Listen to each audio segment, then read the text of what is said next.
പോലും നീ പറയരുത് മോനെ, നീ പറയരുത് മോളെ, പറയണ്ട, നോക്കരുത് മോനെ, നോക്കരുത് മോളെ. ഉമ്മ കാര്യം പറയുമ്പോ അനിഷ്ടകരമായ രീതിയിൽ മുഖമൊന്ന് ചുളിച്ചതിന്റെ പേരിൽ ലോകത്തിന്റെ റസൂലുള്ളാന്റെ കാലഘട്ടത്തിൽ സഹാബിയോട് അള്ളാന്റെ പ്രവാചകൻ ദേഷ്യപ്പെട്ടിട്ടുണ്ട്. നിന്റെ മുഖം നീ ചുളിക്കരുത്, നിന്റെ കവിള് നീ തിരിക്കരുത്, നിന്റെ നാവ് കൊണ്ട് ഉമ്മാനെ വേദനിപ്പിക്കരുത്, നിന്റെ കൈ കൊണ്ട് നിന്റെ ഉമ്മാന്റെ സങ്കടം വരുത്തരുത്, നിന്റെ വാപ്പാനെ നീ സങ്കടം കൊണ്ട് ജീവിതത്തിലേക്ക് ഒറ്റപ്പെടുത്തരുത്. അവരോട് നീ കയർക്കാനും പാടില്ല, ദേഷ്യപ്പെടാനും പാടില്ല. അങ്ങനെ നീ ചെയ്താൽ നീയാണ് ഏറ്റവും മോശക്കാരൻ. ഏറ്റവും മാന്യമായ വാക്ക് നീ നിന്റെ മാതാപിതാക്കളോട് പറയണം. കാരുണ്യത്തിന്റെ ചിറകുകൾ നീ അവർക്ക് അങ്ങ് ഒതുക്കി കൊടുത്തേക്കണം. കണ്ടിട്ടില്ലേ മാതാവിന്റെ സ്നേഹം? അങ്ങ് ദൂരെ ആകാശത്തിന്റെ മേൽപ്പാളികൾക്ക് താഴെ ഒരു പരുന്തെങ്ങാനും വട്ടമിട്ട് പറക്കുമ്പോ താഴെ നമ്മളുടെ വീട്ടിന്റെ മുറ്റത്തുള്ള ഒരു പിടക്കോയി തന്റെ പൈതലുകളെ വിളിച്ചുകൂട്ടി ചിറകിനടിയിലേക്ക് ഒളിപ്പിക്കുന്ന ലോകത്തിന്റെ കാരുണ്യം, മാതാവിന്റെ കാരുണ്യം ഇപ്പോഴും മക്കൾക്ക് എന്തെങ്കിലും പറ്റുമോ എന്ന ആദിയിൽ സങ്കടത്തിൽ നെഞ്ചുപൊട്ടി ജീവിക്കുന്ന മാതാക്കൾക്കും പിതാക്കൾക്കും കാരുണ്യത്തിന്റെ ചിറക് നീ താഴ്ത്തി കൊടുക്കണം. വകുൽ, എന്നിട്ട് നീ പറയണം, റബ്ബിർഹംഹുമാ കമാ റബ്ബയാനി സ്വഗീറാ. എന്റെ ചെറുപ്പത്തിൽ എന്നോട് സ്നേഹം കാണിച്ച ആ മാതാപിതാക്കളോട് അതിനേക്കാളും 1000 മടങ്ങ് സ്നേഹം കാണിക്കാൻ എനിക്ക് കഴിവ് തരണേ നാഥാ എന്ന് പ്രാർത്ഥിക്കുന്ന നല്ല മക്കളാവണം. കാരണം രക്ഷിതാക്കളിലൂടെ സ്വർഗത്തിലെത്താം, അതേ രക്ഷിതാക്കളിലൂടെ നരകത്തിലുമെത്താം. സ്വർഗമാണ് രക്ഷിതാക്കളിലൂടെ ആഗ്രഹിക്കുന്നതെങ്കിൽ ആ മാതാപിതാക്കളെ നമ്മൾ പൊന്നുപോലെ സംരക്ഷിക്കണം. നെഞ്ചിന്റെ ഉള്ളിൽ ഒരു സങ്കടവും ഉണ്ടാക്കാൻ പാടില്ല. എന്നാലും എന്റെ മോള്, എന്നാലും എന്റെ മോന് എന്നൊരു സങ്കടമെങ്ങാനും തന്റെ മാതാവിന്റെ പിതാവിന്റെ ഉള്ളറകളിൽ ഉണ്ടാക്കിയിട്ടുണ്ടെങ്കിൽ രക്ഷപ്പെടില്ല മക്കളെ. ഇതെന്റെ വാക്കല്ല, ലോകത്തിന്റെ അന്ത്യപ്രവാചകൻ മുഹമ്മദ് റസൂലുള്ളാഹി സല്ലല്ലാഹു അലൈഹി വസല്ലമ മുസ്ലിം സമൂഹത്തെ പഠിപ്പിച്ച വാക്ക. അതുകൊണ്ട് തന്നെ അള്ളാന്റെ തിരുദൂതൻ ഒരിക്കൽ മദീനത്തെ പള്ളിയിലിരിക്കുമ്പോ പതുക്കെ ശബ്ദത്തിൽ പറഞ്ഞു, വൈലക്കും വൈലക്കും വൈലക്കും, നാശം നാശം നാശം. തിരുദൂതന്റെ സഹാബത്ത് ചോദിച്ചു, ആരാണ് റസൂലെ നാശം പിടിച്ചവൻ? തിരുദൂതൻ തിരിച്ച് സങ്കടത്തോടെ പറഞ്ഞു, മാതാപിതാക്കളെ കിട്ടിയിട്ടും അള്ളാന്റെ സ്വർഗം കിട്ടാത്തവർ, മാതാപിതാക്കളെ കിട്ടിയിട്ടും അള്ളാന്റെ സ്വർഗത്തിൽ പ്രവേശിക്കാൻ പറ്റാത്തവർ. വൈലക്കും, അവര് നശിച്ചു പോകട്ടെ, നാശം കിട്ടിയവരാണവർ. ആ സ്നേഹത്തിൽ ഏറ്റവും കൂടുതൽ സ്നേഹം നമ്മൾ കാണിക്കേണ്ടത് നമ്മുടെ മാതാവിനോടാ. ആരോടാണ് തിരുദൂതരെ എന്ന് ചോദിച്ചപ്പോ ഉമ്മുക്ക, നിന്റെ ഉമ്മയോട്, നിന്റെ ഉമ്മയോട്, നിന്റെ ഉമ്മയോട്. കാരണം സ്നേഹത്തിന്റെ കടലാണ് ഉമ്മ, കാരുണ്യത്തിന്റെ നീറുറവയാണ് ഉമ്മ. ഈ ലോകത്ത് നമ്മെ സ്നേഹിക്കാൻ ഉമ്മയോളം പകരമായി ഈ ലോകത്ത് മറ്റൊന്നും ഈ സൃഷ്ടിക്കപ്പെട്ട കൂട്ടത്തിലുള്ള ലോകത്ത് ഏറ്റവും മനുഷ്യൻ സഹിക്കുന്ന വേദന അറിഞ്ഞിട്ടുണ്ടോ പെൺമക്കളും ആൺമക്കളും? ഈ അടുത്ത ദിവസം ഒരു ഡോക്ടർമാരുടെ സമ്മേളനത്തിൽ പങ്കെടുക്കാൻ അവസരം കിട്ടിയപ്പോ ഒരു ഡോക്ടർ പറഞ്ഞൊരു വാക്കുണ്ട്, ഒരു മനുഷ്യന് ഈ ലോകത്ത് സഹിക്കാൻ പറ്റുന്ന വേദന 9.5% മാത്രമാണ്. അതിലധികം സഹിക്കേണ്ടി വന്നാൽ ആണായാലും പെണ്ണായാലും മരിച്ചു പോകും. എന്നാൽ പൂർണ്ണ ഗർഭം ധരിച്ച് പ്രസവിക്കുന്ന ഒരു ഉമ്മ അനുഭവിക്കുന്ന വേദന എത്രയാണെന്നറിയോ? 9.4%. ശരീരത്തിലെ 22 അസ്ഥികൾ ഒരുമിച്ച് പൊട്ടുന്ന വേദന. കൈയൊന്ന് പൊട്ടിയാൽ 10 ദിവസം കണ്ണുനീരുമായി ഉറക്കം വരാതിരിക്കുന്ന മക്കളെ, ഒരു ഉമ്മ അനുഭവിക്കുന്ന വേദന 9.4%. 22 അസ്ഥികൾ ഒരുമിച്ച് പൊട്ടുന്ന വേദന. വയറിന്റെ മുകൾ ഭാഗം കീറി ചെറുകുടലും വൻകുടലിന്റെ ഇടയിലൂടെയും കൈയിട്ട് ഓരോ ഞരമ്പുകൾക്കും പോറലേൽക്കാതെ കുഞ്ഞിനെ പുറത്തേക്ക് കിടക്കുന്ന സിസേറിയൻ മുതൽ ഓരോ മാതാവും സഹിക്കുന്ന വേദന അറിഞ്ഞിട്ടില്ല നമ്മളിൽ പലരും. ഇന്നും മക്കൾക്ക് വേണ്ടി പട്ടിണിയുമായി പ്രാർത്ഥിച്ചു കൊണ്ടിരിക്കുന്ന ഉമ്മ, പലപ്പോഴും മക്കൾ തിന്നട്ടെ എന്ന് കരുതി പിന്നാമ്പുറത്തേക്ക് മാറി നിന്ന് ഇപ്പോഴും മക്കൾക്ക് വേണ്ടി ജീവിക്കുന്ന ഉമ്മ, ആ ഉമ്മാന്റെ സ്നേഹത്തിന് പകരം കൊടുക്കാൻ ഒരായുസല്ല ഒരു 100 ആയുസ് കിട്ടിയാലും മതിയാവില്ല മക്കളെ ആ ഉമ്മാന്റെ സ്നേഹത്തിന് വില വരാൻ, ആ ഉമ്മാന്റെ സ്നേഹത്തിന് വില കൊടുക്കാൻ. അതുകൊണ്ടാണല്ലോ ഒരു ജീവിതത്തിലുണ്ടായ ഒരനുഭവ കഥ നിങ്ങളുടെ ഓർമ്മയിൽ പെടുത്തുകയാണ്. ഒരു മകൻ വാപ്പ മരിച്ചതിന് ശേഷം ആ മകനെ ഉമ്മ പൊന്നുപോലെ വളർത്തിക്കൊണ്ടുവന്നു. വളർത്തി പഠിപ്പിച്ച് വലുതാക്കി നല്ലൊരു ജോലിയും കിട്ടി. പക്ഷേ ജോലി കിട്ടി, അത്യാവശ്യം നല്ല തറവാട്ടിൽ നിന്നും പെണ്ണും കെട്ടിയപ്പോ മകന്റെ സ്വഭാവത്തിലൊക്കെ ഒരു വ്യത്യാസം. ഉമ്മാനെ കണ്ണുപിടിക്കുന്നില്ല. ഉമ്മാന്റെ ചുളിഞ്ഞ കൈയും ഉമ്മാന്റെ മെലിഞ്ഞ ശരീരവും ഉമ്മാന്റെ ഉന്തിയ പല്ലും അവനൊരു ഷെയ്മുകേടായി തോന്നി.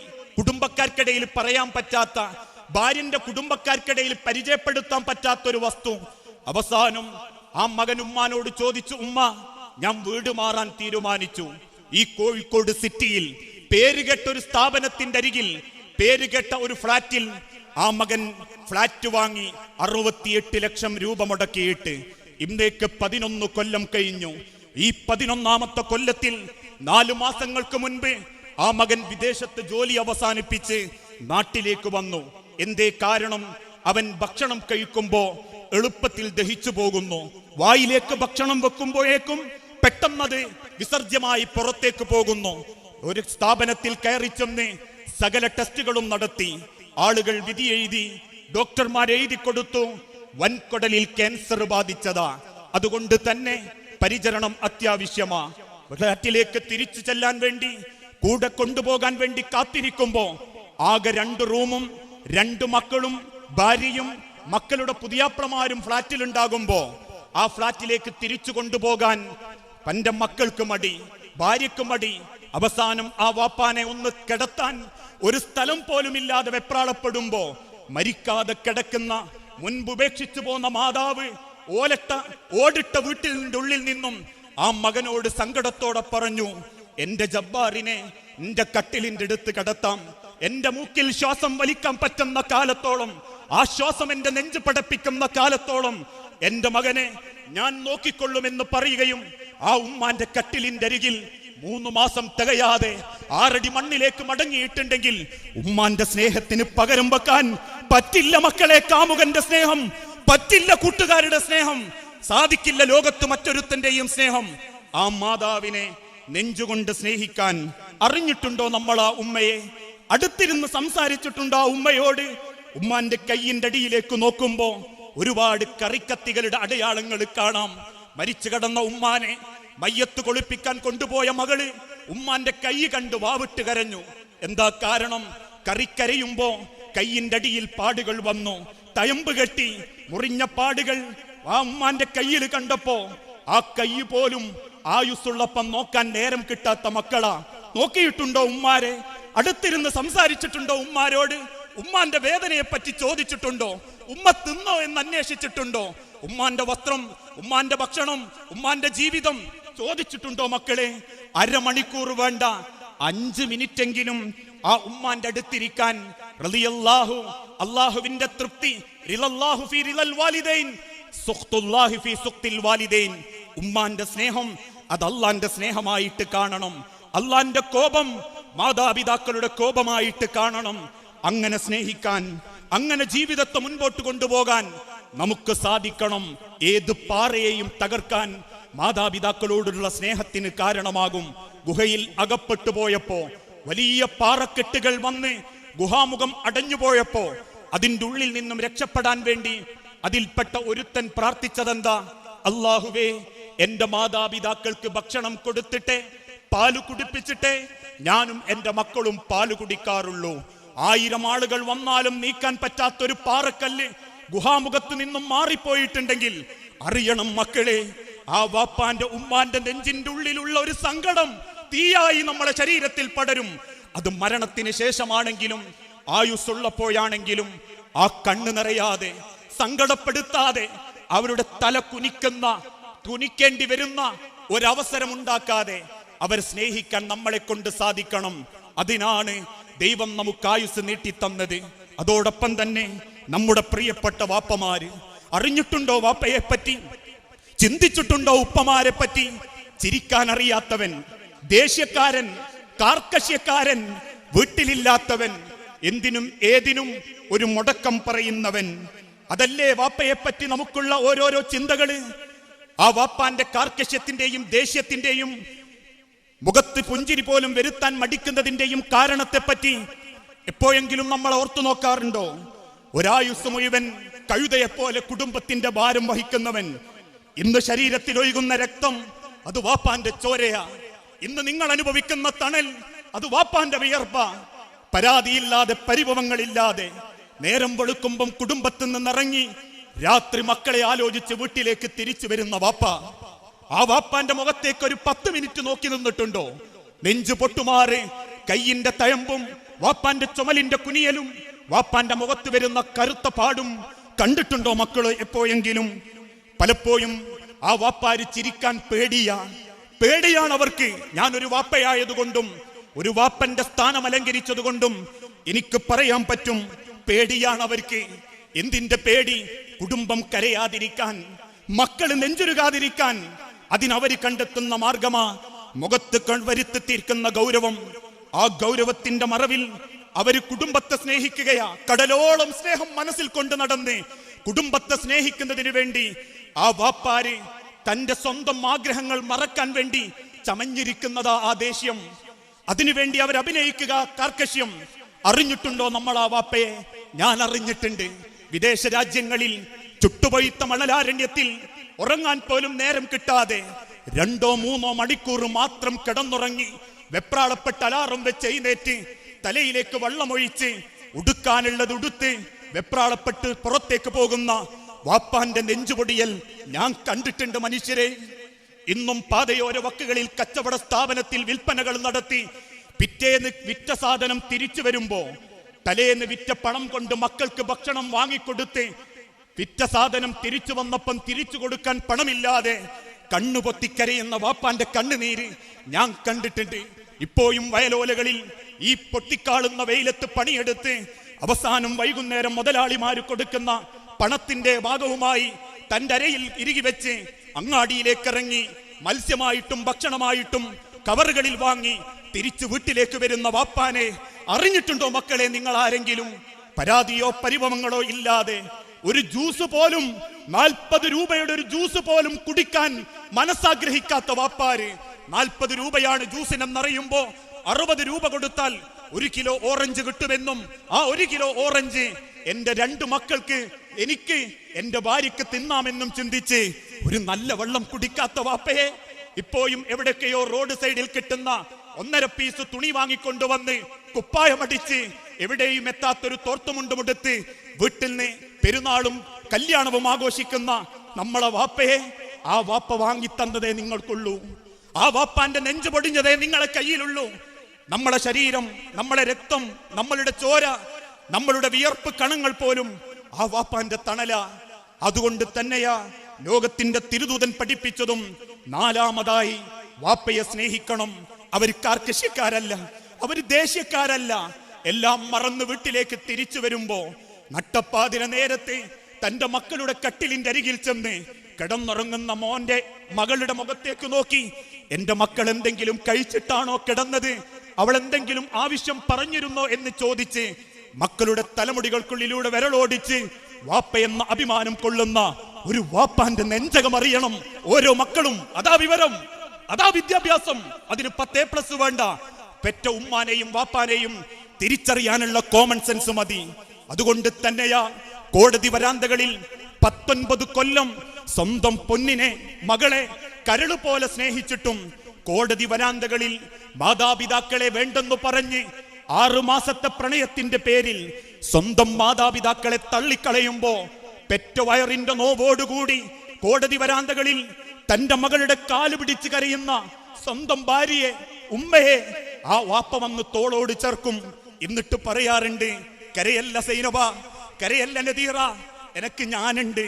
ഒക്കെ നമ്മളെ സ്നേഹം തിരിച്ചറിയാൻ പറ്റിയിട്ടില്ല എന്നല്ലുള്ളൂ, നിനക്ക് ഞാനുണ്ടെന്ന് പറഞ്ഞ് ആ ഭാര്യയെ തോളോട് ചേർത്ത് സങ്കടം നെഞ്ചിന്റെ ഉള്ളിൽ ഒതുക്കി വാപ്പാര് ജീവിക്കുന്ന ജീവിതം കാർക്കശ്യമല്ല, അതവര് കാണുന്ന ഒരു അലങ്കാരമാ.